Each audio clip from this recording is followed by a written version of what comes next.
Hello hi friends नमस्कार जय जगन्नाथ केमिति अछंती आपण माने आशा करे आपण माने भलर थिबे। तो सांग माने आपण माने आज देखिबे ओडिया घर पूजा नियम। तो जो माने ठाकुर को विश्वास करती प्रत्येक दिन पूजा करती से आज सुंदर भिडियोटी।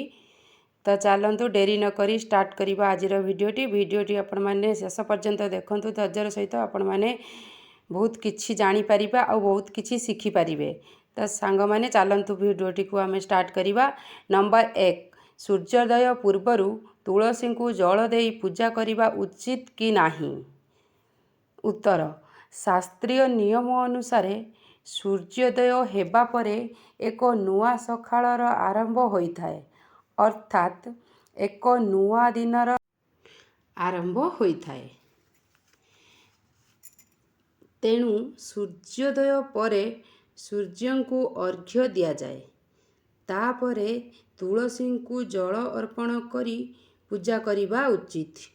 प्रथमे सूर्योदय हेबा परे सूर्य को अर्घ्य देवा तापरे पूजा करवा तुलसी को। प्रथमे एमती तुलसी को जल अर्पण करवा उचित नुहे, प्रथमे सूर्य को अर्घ्य देला परे तुलसी को पूजा करवा उचित।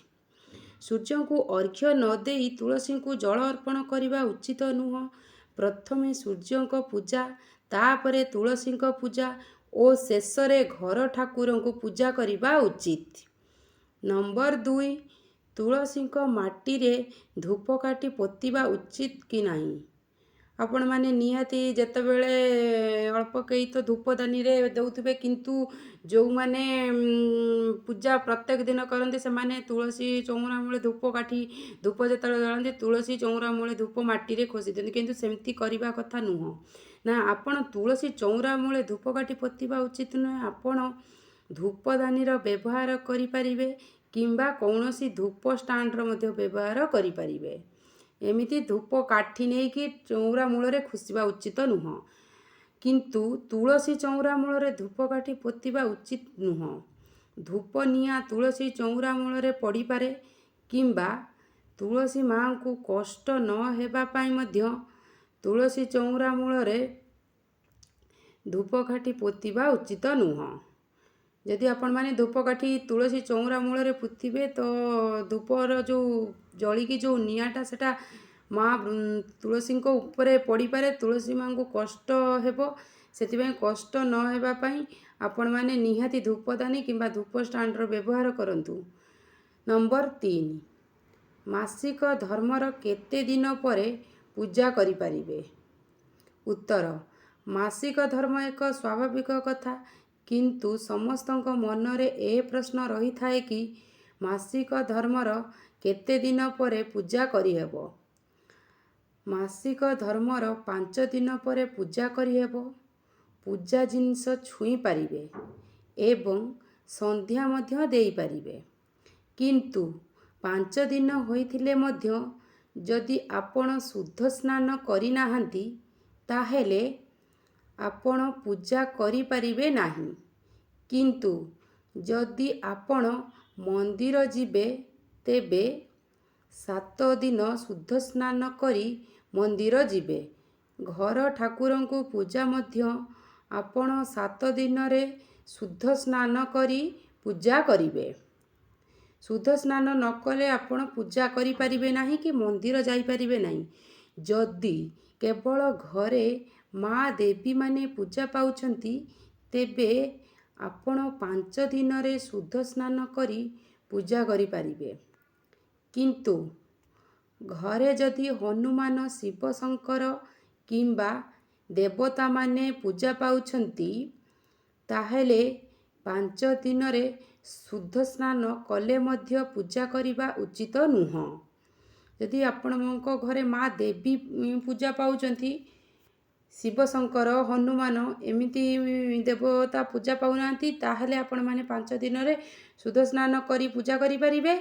जदि आपणको घरे शिव शंकर हनुमान पूजा पाउछंती तेबे आपण जेते शुद्ध स्नान कले मध्य पूजा करि परिबे नाही।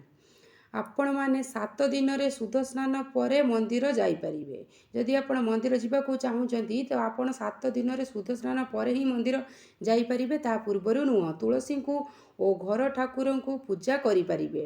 7 ଦିନରେ ଶୁଦ୍ଧ ସ୍ନାନ କରିସାରିଲା ପରେ ଆପଣ ତୁଳସୀଙ୍କୁ ଓ ଘର ଠାକୁରଙ୍କୁ ପୂଜା କରିପାରିବେ।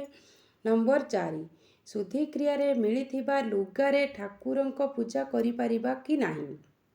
ଉତ୍ତର, 10 ଦିନ ଶୁଦ୍ଧିକ୍ରିୟା ପାଇଁ ତୁଠରେ ଯେଉଁ ଲୁଗା ପିନ୍ଧି ପାଣି ଦିଆଯାଏ, ସେହି ଲୁଗା ପିନ୍ଧି ଠାକୁରଙ୍କୁ ପୂଜା କରିବା ଉଚିତ ନୁହଁ।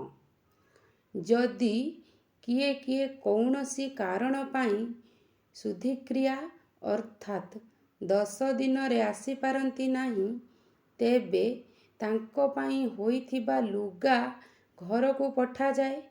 ତେବେ ସେହି ଲୁଗା ପିନ୍ଧି ଠାକୁରଙ୍କ ପୂଜା କରିପାରିବେ, କାରଣ ସେ 10 ତୁଠକୁ ଯାଇନାହାନ୍ତି କି ମୃତ ବ୍ୟକ୍ତିଙ୍କୁ ପାଣି ଦେଇନାହାନ୍ତି।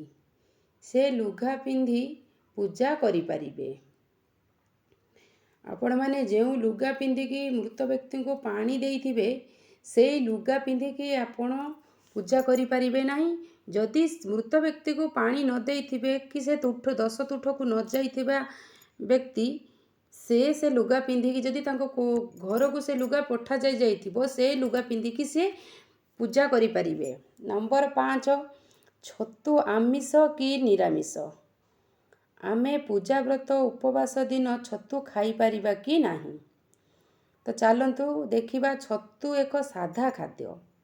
ଯେମିତି ଆମେ ପନିପରିବା ଖାଉଛେ, ସେମିତି ଛତୁ ମଧ୍ୟ ଏକ ସାଧା ଖାଦ୍ୟ। କିନ୍ତୁ ବ୍ରତ ଉପବାସ ହେଲେ ଛତୁ ଖାଇବା ଅନୁଚିତ, କାରଣ ଛତୁ ପଚାସଢ଼ା ଜାଗାରେ ହୋଇଥାଏ ଏବଂ ଛତୁ ଖାଇବା ଦ୍ୱାରା ଶରୀରରେ ନକାରାତ୍ମକ ଶକ୍ତି ବୃଦ୍ଧି ହୋଇଥାଏ। ଛତୁ ଏକ ତାମସିକ ଖାଦ୍ୟ। ଏଇଟା ଏବେକାର କଥା ନୁହଁ, ବହୁତ ପୁରାତନ କାଳରୁ ରହିଆସିଛି। ପୂଜା ପାର୍ବଣରେ ମଧ୍ୟ ମାଛ, ମାଂସ, ପିତା, କଷା ଏସବୁକୁ ମଧ୍ୟ ବାରଣ କରାଯାଏ। ତାହା ସହିତ ମଧ୍ୟ ମସୁର ଡାଲିକୁ ଖାଇବାକୁ ମନା କରାଯାଇଥାଏ। ନମ୍ବର 6, ତୁଳସୀ ଗଛର ଜଟା ବଢ଼ିଗଲେ କ'ଣ କରିବା ଉଚିତ? ଆପଣମାନେ ଜାଣିଥିବେ, ତୁଳସୀ ଗଛରେ ବହୁତ ଜଟା ହୋଇଯାଇଥାଏ। ତ କେହି ଥାଆନ୍ତି ସେ ଜଟାକୁ ଛିଡ଼ାନ୍ତିନି। କିନ୍ତୁ ସେ ଜଟା ଛିଡ଼େଇବା ଉଚିତ କି ନାହିଁ, ଆଉ ବଢ଼ିଗଲେ ସେ ଜଟା ଆମେ କ'ଣ କରିବା ଉଚିତ, ଆସନ୍ତୁ ଏ ଭିଡ଼ିଓ ମାଧ୍ୟମରେ ଦେଖିବା। ତୁଳସୀ ଗଛର ଜଟା ହେଉଛି ମାଙ୍କର ନଖ ସଦୃଶ। ଯେମିତି ଆମେ ଆମର ନଖକୁ ପ୍ରତି ସପ୍ତାହରେ ସଫା ରଖନ୍ତି ଏବଂ ଯତ୍ନ ନିଅନ୍ତି, ଠିକ୍ ସେମିତି ଆରାମରେ ଧୀରେ ଧୀରେ ଜଟାଗୁଡ଼ିକୁ ତୋଳିଦେବା ଉଚିତ, ଯେମିତିକି ମାଙ୍କୁ କଷ୍ଟ ନ ହେବ। ତୁଳସୀ ଗଛର ଜଟା ଯେତେ ବଢ଼ିବ, ମାଙ୍କୁ ସେତେ ଅଧିକ କଷ୍ଟ ହୋଇଥାଏ। ନମ୍ବର 7, ଘରେ କେଉଁ ତୁଳସୀ ଲଗାଇବା ଉଚିତ? କେହି କହନ୍ତି କି ତୁଳସୀ 15 ପ୍ରକାର ଥାଏ ଏବଂ କେହି କହନ୍ତି କି ତୁଳସୀ 16ରୁ 17 ପ୍ରକାର ଥାଏ। କିନ୍ତୁ ଶାସ୍ତ୍ରୀୟ ମତ ଅନୁସାରେ ତୁଳସୀ ହେଉଛି 5 ପ୍ରକାରର। 15 ନୁହଁ କି 16 ନୁହଁ କି 17 ନୁହଁ, ତୁଳସୀ ହେଉଛି 5 ପ୍ରକାରର। ଘରେ ଧଳା ତୁଳସୀ ଓ କୃଷ୍ଣ ତୁଳସୀ ଲଗାଇବା ଦରକାର। ଏଥିରେ କିଛି ମଧ୍ୟ ଅସୁବିଧା ନାହିଁ। ଉଭୟ ଧଳା ତୁଳସୀ ଓ କୃଷ୍ଣ ତୁଳସୀ ଘରେ ରଖି ପୂଜା କରିପାରିବେ। ଆପଣମାନେ ଘରେ ଧଳା ତୁଳସୀ ଓ କୃଷ୍ଣ ତୁଳସୀ ରଖି ପୂଜା କରନ୍ତୁ, କୌଣସି ପ୍ରକାର ଅସୁବିଧା ନାହିଁ। ଆପଣମାନେ ଚଉଁରାରେ ବି ଲଗାଇ ପାରିବେ ଧଳା ତୁଳସୀ ଓ କୃଷ୍ଣ ତୁଳସୀ, ଆଉ ସେ ତୁଳସୀକୁ ବି ପୂଜା କରିପାରିବେ ଆପଣମାନେ ନେଇ। ଏଥିରେ କୌଣସି ପ୍ରକାର ଅସୁବିଧା ନାହିଁ।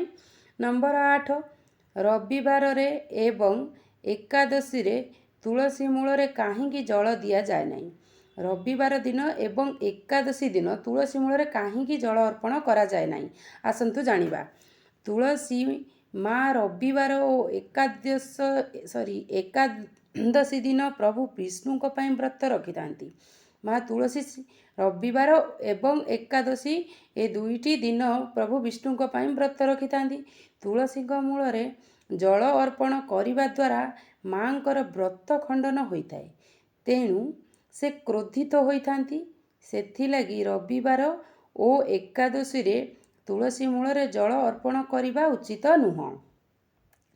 କିନ୍ତୁ ସିନ୍ଦୁର, ଚନ୍ଦନ ଏବଂ ଫୁଲ ଅର୍ପଣ କରିପାରିବେ। ଜଳ ଅର୍ପଣ କରିବେନି, ସିନ୍ଦୁର, ଚନ୍ଦନ, ଫୁଲ ଚାହିଁଲେ ମଧ୍ୟ ଆପଣ ଅର୍ପଣ କରିପାରିବେ ମାଙ୍କୁ। ନମ୍ବର 9, ଭାଙ୍ଗି ଯାଇଥିବା ଠାକୁରଙ୍କ ମୂର୍ତ୍ତି ଓ ଫଟୋ ପୂଜା କରିବା ଉଚିତ କି ନାହିଁ? ଆସନ୍ତୁ ଦେଖିବା। ଘରେ କୌଣସି ଭଙ୍ଗା ଜିନିଷ ଯେମିତିକି ଭଙ୍ଗା ଆଇନା, ଭଙ୍ଗା ଟେବୁଲ ଓ ଭଙ୍ଗା ଘଡ଼ି ଇତ୍ୟାଦି ଜିନିଷ ରଖିବା ଉଚିତ ନୁହଁ। ଏସବୁ ଆମ ପାଇଁ ଅଶୁଭ ଅଟେ। କିନ୍ତୁ ଆମେ ପ୍ରତ୍ୟେକ ଦିନ ପୂଜା କରୁଥିବା ଠାକୁରଙ୍କ ଫଟୋ ଯଦି ଚିରିଯାଏ କିମ୍ବା ଠାକୁରଙ୍କ ମୂର୍ତ୍ତି ଯଦି ଭାଙ୍ଗିଯାଏ, ତେବେ ତୁରନ୍ତ ଏହାକୁ ଜଳରେ ବିସର୍ଜନ କରିବା ଉଚିତ। ମନେ ରଖନ୍ତୁ, ବିସର୍ଜନ କରିବା ପୂର୍ବରୁ ବିସର୍ଜନ ମନ୍ତ୍ର ଉଚ୍ଚାରଣ କରି ବିସର୍ଜନ କରିବା ଉଚିତ ଏବଂ ଠାକୁରଙ୍କର ନୂଆ ପ୍ରତିମା ସ୍ଥାପନ କରି ପୂଜା କରିବା ଉଚିତ। ଆପଣ ଯେତେବେଳେ ଫଟୋ ଆଜିକାଲି ଆପଣମାନେ ବି ବ୍ୟବହାର କରୁଥିବେ, ପ୍ରତ୍ୟେକ ଘରେ ବ୍ୟବହାର କରୁଥିବେ। ଠାକୁର ଘରେ ଠାକୁରଙ୍କର ଯେଉଁ ଫଟୋ, ସେ କିଛି ଦିନ ପରେ ସେ ଫଟୋ ଚିରିଯାଏ, ନହେଲେ ପଛରୁ ଉଇ ସବୁ କାଟିଦିଏ। ତ ସେଥିପାଇଁ ସେ ଫଟୋକୁ ନ ରଖି ସେ ଫଟୋକୁ ଆପଣ ବିସର୍ଜନ ମନ୍ତ୍ର ପଢ଼ିକି ପାଣିରେ ତାକୁ ଉଝେଇ ଦିଅନ୍ତୁ। ତାପରେ ଏକ ନୂଆ ଫଟୋ ଆଣି ପୂଜା କରନ୍ତୁ। ନମ୍ବର 10, ଫୁଲ ଚୋରି କରି ପୂଜା କଲେ କ'ଣ ହୁଏ? ଆସନ୍ତୁ ଜାଣିବା। ଫୁଲ ଚୋରି କରି ପୂଜା କଲେ କ'ଣ ହେବ? ଯେଉଁମାନେ ଗଛ ଲଗାଇଛନ୍ତି, ଗଛର ସବୁବେଳେ ଯତ୍ନ ନିଅନ୍ତି, ଗଛରେ ପାଣି ଦିଅନ୍ତି, କେବଳ ତାଙ୍କର ହିଁ ଗଛ ଉପରେ ଅଧିକାର ଅଛି, ଫୁଲ ଏବଂ ଫଳ ଉପରେ। ଯଦି ଆପଣ ତାଙ୍କ ବିନା ଅନୁମତିରେ ଫୁଲ ଚୋରି କରି ନେଇ ଠାକୁରଙ୍କ ପୂଜା କରିବେ, ତେବେ ସେ ନିଶ୍ଚୟ ଜାଣିପାରିବେ ଯେ ତାଙ୍କ ଗଛରୁ କିଏ ଫୁଲ ଚୋରି କରି ନେଇଛନ୍ତି। ଆପଣ ସେହି ଚୋରି ଫୁଲରେ ପୂଜା କଲେ ଠାକୁର କେବେ ବି ସେ ପୂଜା ଗ୍ରହଣ କରନ୍ତି ନାହିଁ। ଫୁଲ ଚୋରି କରିବା ଏକ ମହାନ ପାପ। ଯଦି ଫୁଲର ଅଭାବ ଅଛି, ତେବେ ଆପଣ ତୁଳସୀ ପତ୍ର, ବେଲପତ୍ର, ଦୁବ, ବରକୋଳି ଏବଂ ଗଙ୍ଗାଜଳ ଇତ୍ୟାଦି ବ୍ୟବହାର କରି ପୂଜା କରିପାରିବେ। କିନ୍ତୁ ଚୋରି ଫୁଲରେ କେବେ ଠାକୁରଙ୍କ ପୂଜାରେ ଲାଗେ ନାହିଁ। ଆପଣ ଚାହିଁଲେ ମାଗିକି ଆଣି ପୂଜା କରିପାରିବେ। ଫୁଲ ଚୋରି କରିବା ଏକ ମହାନ ପାପ। ଏ ପାପଠାରୁ ପାପ ନାହିଁ। ଆପଣ ଯେତେବେଳେ ବି ଯଦି ଚୋରି କରି ଆଣି ପର ଗଛରୁ ଫୁଲ ଆପଣ ଠାକୁରଙ୍କୁ ପୂଜା କଲେ, ସେ ପୂଜା ଆପଣଙ୍କର କୌଣସି ମୂଲ୍ୟହୀନ ପୂଜା। ଠାକୁରେ ସେ ପୂଜାକୁ ଗ୍ରହଣ କରନ୍ତି ନାହିଁ। ତ ସାଙ୍ଗମାନେ, ଭିଡ଼ିଓଟି ଆଶା କରେ ଆପଣମାନଙ୍କୁ ପସନ୍ଦ ଆସିଥିବ। ଯଦି ପସନ୍ଦ ଆସିଥିବ ତ ଲାଇକ୍ କରିବେ, କମେଣ୍ଟ କରିବେ, ସେୟାର କରିବେ, ସବସ୍କ୍ରାଇବ୍ କରିବାକୁ ଭୁଲିବେ ନାହିଁ। ରହୁଛି, ନମସ୍କାର, ଜୟ ଜଗନ୍ନାଥ। ଭଲରେ ରୁହନ୍ତୁ ଆପଣମାନେ। ଯଦି ଭିଡ଼ିଓରେ କୌଣସି ତ୍ରୁଟି ଥିବ ତ ସାଙ୍ଗମାନେ ନିହାତି ମୋତେ କମେଣ୍ଟ କରିବେ। ତ ନେକ୍ସଟ ଭିଡ଼ିଓରେ ମୁଁ ମୋର ତ୍ରୁଟିକୁ ସଂଶୋଧନ କରିବାକୁ ଚେଷ୍ଟା କରିବି। ରହୁଛି, ନମସ୍କାର, ଭଲରେ ରୁହନ୍ତୁ ଆପଣମାନେ।